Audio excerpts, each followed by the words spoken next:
Hello दोस्तों, तो कैसे आप लोग? मेरे ख्याल से एकदम अच्छे होंगे, अपनी तैयारी को बेहतरीन तरीके से कर रहे होंगे। तो दोस्तों, जैसा कि आप लोगों को पता होगा कि आज आरडब्ल्यूई का वीकली मॉक टेस्ट हुआ है, यूपी पुलिस कांस्टेबल 2023-24 का। तो आप लोगों को इस वीडियो में कंप्लीट एनालिसिस मिलने वाला है यूपी पुलिस कांस्टेबल के जो मॉक हुआ वीकली उसका। तो 28 जनवरी का यह मॉक है और आप लोगों को वीडियो को लास्ट तक देखना, उसके बाद कमेंट जरूर करना है। आप लोगों के लिए मॉक यूट्यूब पर सबसे ज़्यादा स्पेशल होने वाला है। और आपको मॉक के बाद मैं आप लोगों को स्ट्रेटजी बताऊंगा कि किस तरह से मॉक आप लगाएं, तब आप लोगों का यूपी पुलिस कांस्टेबल में 230 प्लस स्कोर हो पाएगा। और क्योंकि आप जानते हैं कि इस बार कंपटीशन तगड़ा है, थोड़ा 50 लाख फॉर्म पड़े हैं लगभग, तो आप लोगों को अपनी तैयारी को बहुत ज़्यादा बेहतरीन रखनी है। तो आइए देरी नहीं करते हुए सबसे पहले मैं आप लोगों को बताना चाहूँगा, मैंने भी मतलब पूरा विश्लेषण किया है आज के मॉक टेस्ट का, और मेरे फ्रेंड ने मॉक टेस्ट अटेम्प्ट किया है। तो मैं अपने फ्रेंड का मॉक टेस्ट का स्कोर बताता हूँ। जैसा कि मैंने मॉक टेस्ट नहीं अटेम्प्ट किया यूपी पुलिस कांस्टेबल का, क्योंकि मेरी तैयारी यूपीएसआई की चल रही, तो मैं यूपीएसआई का मॉक टेस्ट अटेम्प्ट करता हूँ। तो आइए मैं आप लोगों को स्कोर बताता हूँ। मेरे फ्रेंड का स्कोर 233 नंबर मिला है उसे 300 में, और उसका रैंक रहा था 1325वां रैंक। लगभग 20,000 प्लस लोगों ने या 30,000 प्लस लोगों ने मॉक टेस्ट अटेम्प्ट किया, उसका 1325 रैंक है। तो अब बारी आती है कि उसका मतलब मेरे फ्रेंड का सब्जेक्ट वाइज स्कोर कितना रहा था। फ्रेंड का नाम है विवेक गोस्वामी, जिनका भी यूपी पुलिस कांस्टेबल में एक बार सिलेक्शन हुआ था और फाइनल मेरिट से बाहर हुए थे, तो इस बार फिर से तैयारी कर रहे हैं। उनका 29 क्वेश्चन जीके में सही हुआ था, रीजनिंग में 43 क्वेश्चन सही हुए थे, मैथ में 20 में 18 क्वेश्चन सही हुए थे, उसके बाद हिंदी में 32 क्वेश्चन सही हुए थे। तो ओवरऑल स्कोर अच्छा खासा रहा, क्योंकि अगर आप लोग अभी से अपना एवरेज स्कोर, उनका पिछला भी मॉक दिया था तो 240 लगभग स्कोर का, और आज वाले मॉक में 233 स्कोर है। तो आप लोगों को कोशिश करना है 230 लगभग एवरेज रखना है अपना।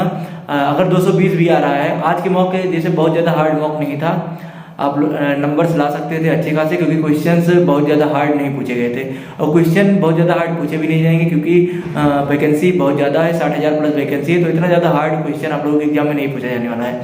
अगर आप लोग प्रीवियस ईयर क्वेश्चंस को लगा चुके हैं, तो आप लोगों को एक मतलब तरीका पता चल चुका होगा कि आप लोग कैसे क्वेश्चंस को अटेम्प्ट करें जिससे आप लोगों का स्कोर अच्छा हो। तो आइए अब सब्जेक्ट वाइज आप लोगों का आज के मॉक का एनालिसिस करना स्टार्ट करते हैं। सबसे पहले मैं आप लोगों को मैथ का जैसा कि 20 क्वेश्चन आता है, और मैथ का पहले भी मैंने आप लोगों को बताया कि मैथ का आप लोगों को थीप वाले क्वेश्चन अच्छे तरीके से पढ़ लेने हैं। टाइम एंड डिस्टेंस, उसके बाद time and work, time and distance मतलब मिक्स करके 2 क्वेश्चन, पाइप एंड टंकी और बोट एंड स्ट्रीम, इन दोनों में से कोई एक टॉपिक से एक क्वेश्चन पूछ लेगा। उसी टाइप से क्वेश्चन पूछा भी जाता है। और आप लोगों का एवरेज से क्वेश्चन पूछा जाएगा। फिर आप लोगों का रेटियो एंड प्रोपोर्शन मतलब अनुपात समानुपात से क्वेश्चन पूछा जाएगा। फिर मेंसुरेशन से जो क्वेश्चन पूछे जाते हैं आप लोगों के एग्जाम में, वह समझ लीजिए बहुत ही बेसिक रहते हैं, वही फार्मूला बेस्ड रहते हैं। तो इसी प्रकार क्वेश्चन आप लोगों के आज के एग्जाम में भी पूछा गया।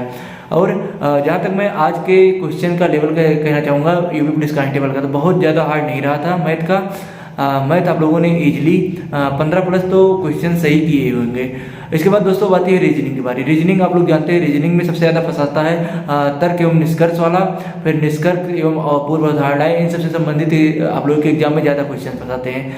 इसके बाद आप लोगों का वेन आरेख दे देता है, उससे भी 1-2 क्वेश्चन आप लोगों को फंसा सकता है। फिर मिरर, उसके बाद मिरर के बाद आप लोगों का रहता है प्रतिबिंब, फिर नंबर सीरीज। तो ओवरऑल अगर रीजनिंग का भी मैंने आज का लेवल देखा, रीजनिंग का मतलब कुछ क्वेश्चन थे फंसाने वाले, क्योंकि अगर कुछ क्वेश्चन फंसाने वाले नहीं होते तो मतलब विवेक का भी स्कोर अच्छा खासा आता। 50 क्वेश्चन तो सही होते ही होते, 43 क्वेश्चन सही है, लेकिन तब भी अगर मेरा मानना है कि रीजनिंग बहुत ज़्यादा हार्ड नहीं पूछा गया था। तो आप लोग को और रीजनिंग के लिए मैंने आप लोगों को तैयारी के लिए बता भी दिया है। अगर आप लोगों को कोई भी टॉपिक, चाहे जो टॉपिक नहीं आ रहा है, आप लोगों को सिंपली मेरा टेलीग्राम चैनल ओपन करना है, वहाँ से जाके आप लोगों को फ्यूज सर का प्लेलिस्ट मिल जाएगा, उस प्लेलिस्ट में जाइए। उसके बाद जिस टॉपिक से संबंधित आप लोगों को क्वेश्चन फंस रहे हों, वहाँ से जाके आप लोग उस टॉपिक का क्वेश्चन देख लीजिए। इसके बाद दोस्तों अब नेक्स्ट आती है बारी जीके चीज़ की। जीके चीज़ आप लोग जानते हैं करंट अफेयर्स वेटेज ज़्यादा रहेगा, और वेटेज ज़्यादा था भी। और उसके बाद यूपी जीके, और फिर आप लोगों का संविधान से बहुत ज़्यादा हार्ड क्वेश्चन नहीं पूछे जाएंगे। अगर फंसाने की कोशिश करेंगे तो यूपीएसआई टाइप का पूछ लेंगे, मतलब 4 ऑप्शन देकर, उसके बाद उसमें से पूछेंगे। तो इतना ज़्यादा हार्ड संविधान से नहीं बनने वाला है। संविधान इजी है, आप लोग कुछ मतलब बेहतरीन सेक्शन से याद कर लीजिए जो मतलब इम्पोर्टेंट हो। राष्ट्रपति से संबंधित, प्रधानमंत्री से संबंधित, राज्यपाल, उसके बाद महाधिवक्ता, महान्यायवादी, और उसके बाद भाग जितने हैं 22 भागों को अच्छी तरीके से याद कर लीजिए। उसके बाद तैयारी कर लीजिए मतलब संविधान के इतिहास का, मतलब संविधान कब से शुरू हुआ इन सब के विषय में। उसके बाद जो समितियां थी उन सबको तैयार कर लीजिए। और इसके बाद आप लोगों को मतलब प्रारूप समिति, फिर भीमराव अम्बेडकर, इन सब के बारे में थोड़ा थोड़ा पढ़ लेना है। बहुत ज़्यादा हार्ड क्वेश्चन आप लोगों के एग्जाम में नहीं पूछे जाएंगे।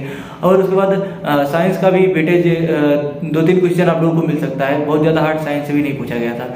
और इसके बाद इकोनॉमिक्स से भी यही रहता है, इकोनॉमिक्स से आप लोगों को पंचवर्षीय योजनाएं याद कर लेनी है। और वैसे जनगणना आता है, मतलब लोसेंट में तो दिया गया है, उसमें जियोग्राफी में आप लोगों को जनगणना भी तैयार कर लेना है। तो बहुत बेसिक से क्वेश्चन पूछे गए हैं आप लोगों के आज के मॉक टेस्ट में। वैसे जहाँ तक मेरा मानना है आप लोगों का जीके में भी स्कोर 38 या 37 ऐसे कुछ क्वेश्चन थे, तो उसमें आप लोगों का 22 या 25 प्लस, तो 25 प्लस मिनिमम आप लोगों को नंबर्स सही करने थे। इसके बाद दोस्तों अब आती है हमारी हिंदी की। हिंदी आप लोग जानते हैं, हिंदी एक बेहतरीन सब्जेक्ट है। हिंदी में आप लोगों को साहित्य जरूर पढ़ना है। साहित्य का मैं आप लोगों को नोट्स भी दे दूंगा, आपको टेलीग्राम चैनल पर मेरे मिल जाएगा।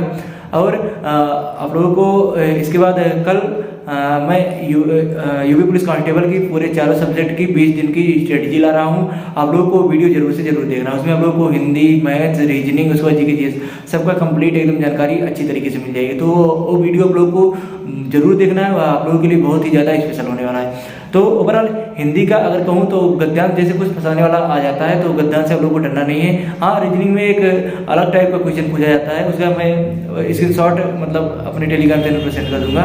उस टाइप का क्वेश्चन आप लोगों को फिर से देख लेने हैं, क्योंकि उस टाइप के क्वेश्चन आप लोगों को एग्जाम में फंसा सकते हैं। तो हिंदी में आप लोगों को याद क्या करने हैं, साहित्य से संबंधित साहित्यिक पुरस्कार याद कर लेने हैं, सलाका पुरस्कार और जितने पुरस्कार होते हैं, व्यास सम्मान याद कर लेने हैं, और मंगला प्रसाद पारितोषिक आप लोगों को तैयार कर लेना है। मतलब ये समझ लीजिए पुरस्कार से संबंधित आप लोग तैयार कर लीजिए। उसके बाद जो प्रमुख रचनाकार हैं उनकी रचनाएं आप लोग तैयार कर लीजिए, तो आप लोगों का साहित्य से संबंधित एक भी क्वेश्चन गलत नहीं होगा। इसके बाद आप लोगों को आदिकाल, भक्तिकाल, ये सब भी आप लोगों को देख लेना है, क्योंकि इन सबसे भी आप लोगों के एग्जाम में क्वेश्चन पूछे जाएंगे। और उसके बाद रस, छंद, अलंकार और संधि, ये सब तो आप लोग मेरे ख्याल से इतने दिन से पढ़ रहे हैं, तो तैयारी तो हो ही गई होगी इसका। और नहीं तो आप लोग प्रैक्टिस सेट कर लीजिएगा, और आदित्य पब्लिकेशन बुक से थोड़ा मतलब फास्ट तरीके से पढ़ के 2-3 बार उसका रिवीजन कर लीजिए, तो आप लोग का हिंदी में भी स्कोर अच्छा आएगा। तो दोस्तों ओवरऑल अगर आज का एग्जाम कहा जाए तो थोड़ा मॉडरेट मान सकते हैं उनके लिए जिनकी तैयारी बहुत ज़्यादा अच्छी नहीं है, या फिर जिनको टाइम बहुत ज़्यादा नहीं मिल पाया तैयारी करने के लिए, और जिन्होंने पढ़ाई की है उनका स्कोर बहुत अच्छा रहा होगा। तो दोस्तों इस वीडियो में बस इतना ही था। आप लोगों को बस लास्ट टाइम में मैं ये बताना चाहूँगा कि अब आप लोगों का लास्ट टाइम आ गया है, तो आप लोगों को इधर उधर भटकना नहीं है। कोशिश कीजिए, पढ़ाई कीजिए, और एग्जाम के 10 दिन पहले आप लोग मॉक टेस्ट लगाना बंद कर दीजिएगा। कोई मॉक टेस्ट अटेम्प्ट नहीं मत कीजिएगा। अगर कीजिएगा भी तो RWA का वीकली, वैसे RWA का वीकली मॉक कभी कभी हार्ड हो जाता है, तो आप लोग डिमोटिवेट हो जाएंगे। इसलिए मैं सजेस्ट करूँगा कि एग्जाम के 10 दिन पहले कोई भी मॉक टेस्ट अटेम्प्ट मत कीजिएगा। तो मिलते हैं दोस्तों नेक्स्ट वीडियो में। मेरे ख्याल से आप लोगों को वीडियो पसंद आया होगा। अगर वीडियो आप लोगों को पसंद आया हो तो वीडियो को लाइक जरूर कीजिएगा, और चैनल को सब्सक्राइब करना मत भूलिएगा, क्योंकि अब इसी से संबंधित मैं वीडियो अपलोड करता रहता हूँ। मिलते हैं नेक्स्ट वीडियो में, तब तक के लिए दोस्तों जय हिंद, वंदे मातरम।